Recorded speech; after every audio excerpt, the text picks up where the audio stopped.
وقال النبی صلی اللہ تعالی علیہ وسلم من صلی علی واحدۃ صلی اللہ علیہ 10 مرات صدق اللہ مولانا العلی العظیم وصدق رسولہ النبی الکریم ونحن على ذلك لمن الشاهدين والشاكرين والحمد لله رب العالمين.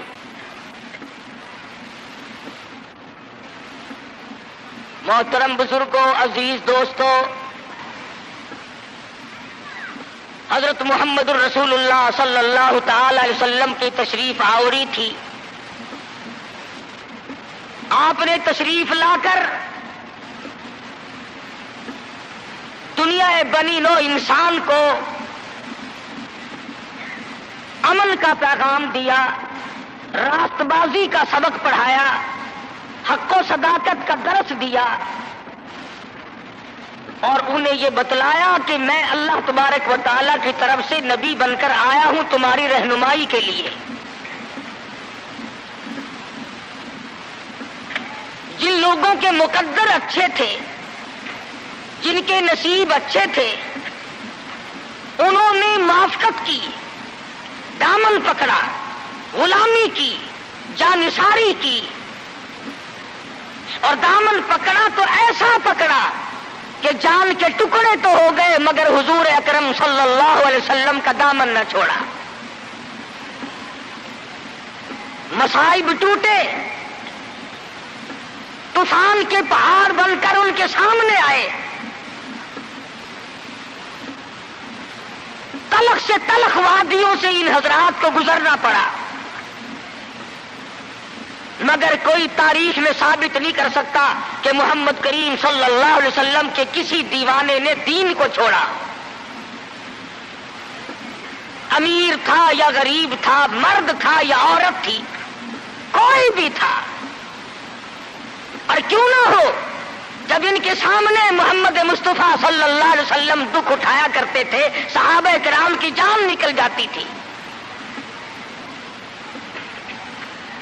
مکہ مکرمہ ہے، اللہ پاک ہر مسلمان کو زیارت نصیب فرمائے، آمین کہہ دو.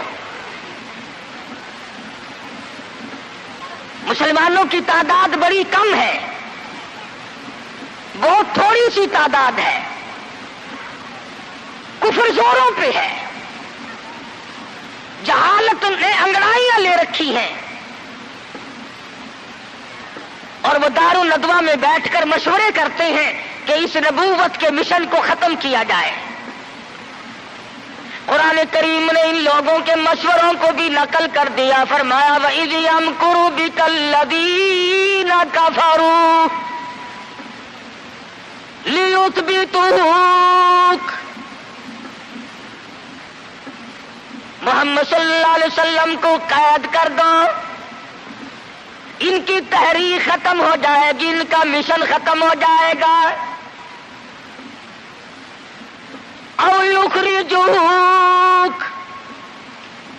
یا انہیں جلا وطن کر دو، دیش نکالا دے دو. او یقتلوک، سرے سے قتل کر ڈالو، نبوت کو دنیا میں سے بے نام و نشان بنا دو. اللہ پاک فرماتے ہیں تم نے بھی تدبیر بنائی، تم نے بھی تجویز کی. وَيَمْكُرُونَ وَيَمْكُرُ اللَّهُ،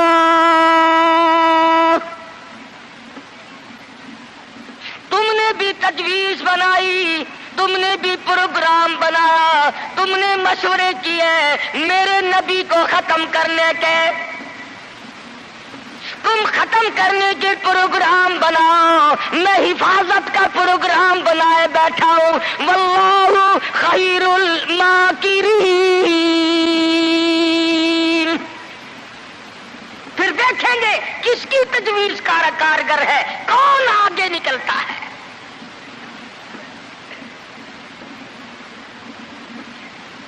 یہ مارنے کے درپے ہیں، یہ ختم کرنے کے درپے ہیں، یہ مٹانا چاہتے ہیں. اور اللہ کریم کے سامنے ادھر مدنی کریم صلی اللہ علیہ وسلم ساری رات سجدے فرماتے ہیں، سیدہ عائشہ صدیقہ رضی اللہ تعالیٰ عنہ فرماتی ہیں میں سوئی ہوئی تھی، اچانک میری آنکھ کھلی، آپ کا سر سجدے میں ہے، اتنے رو رو کر دعائیں کرتے ہیں، اس قدر آزاری کی، اس قدر عاجزی فرمائی، آپ کا سانس گھٹنے لگا۔ عائشہ صدیقہ فرماتی ہے میں کلیجے کو پکڑ کر بیٹھ گئی، کہیں آج میں بیوہ تو نہیں ہو جاؤں گی۔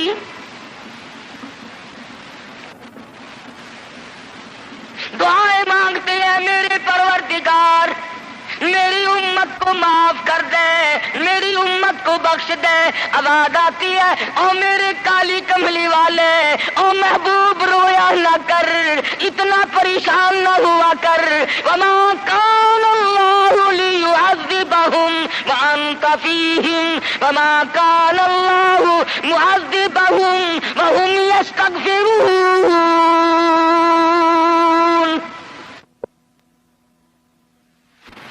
میرے محبوب جب تک آپ ان لوگوں میں موجود ہیں میں وعدہ کرتا ہوں ان کو کوئی عذاب نہ دوں گا، ان کو ذلیل نہ کروں گا، ان کو برباد نہ کروں گا۔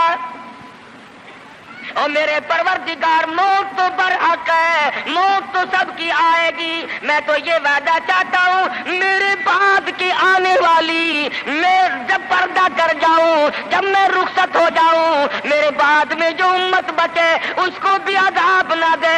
آواز آئی محبوب تیرے آنسو مجھ سے دیکھے نہیں جاتے۔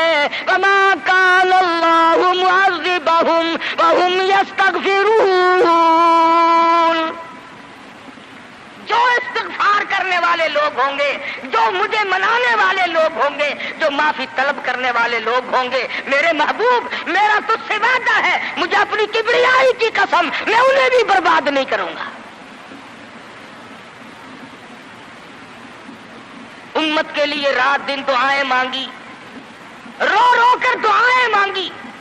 حضرت ابو ہریرہ رضی اللہ تعالیٰ عنہ فرماتے ہیں مدنی کریم صلی اللہ علیہ وسلم قرآن کی تلاوت فرمایا کرتے تھے، جب عذاب کی آیت آتی اتنا سانس پھول جاتا، اس قدر گھبراہٹ آ جاتی، مجھے یوں آواز آتی جیسے ہنڈیاں کھول رہی ہو۔ نبی ساری ساری رات روئے، نبی کے قدموں پہ ورم آ گئے، ساری رات قرآن کی تلاوت کی۔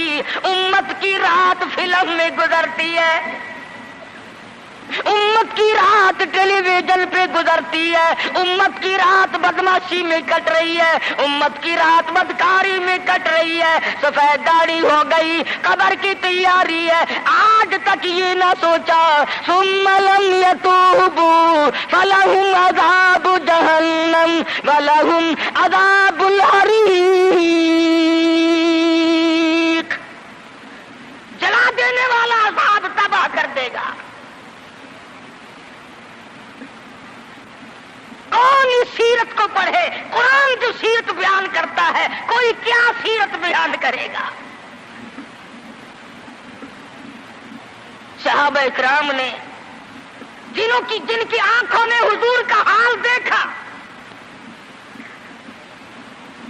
تم نے کبھی اپنے نبی کا لباس نہ پوچھا، بٹن کی جگہ میرے آقا کے کرتے مبارک میں کانٹے چبھے ہوئے ہیں، آرام فرماتے ہیں گلے میں کرتا نہیں ہے۔ صحابی نے سوچا مجھ سے زیادہ کسی کو بھوک نہ ہوگی، پیغمبر کے سامنے جا کر کرتا اٹھا دیا، یا رسول اللہ ذرا دیکھو میرا کیا حال ہے، سیدھا نہیں ہو سکتا ہوں، پیٹ پہ پتھر باندھ رکھا ہے۔ رحمت والے ہاتھوں سے کرتا اٹھایا اور صحابہ کی آنکھوں نے دیکھا ایک کے بجائے 2 پتھر بندھے ہوئے۔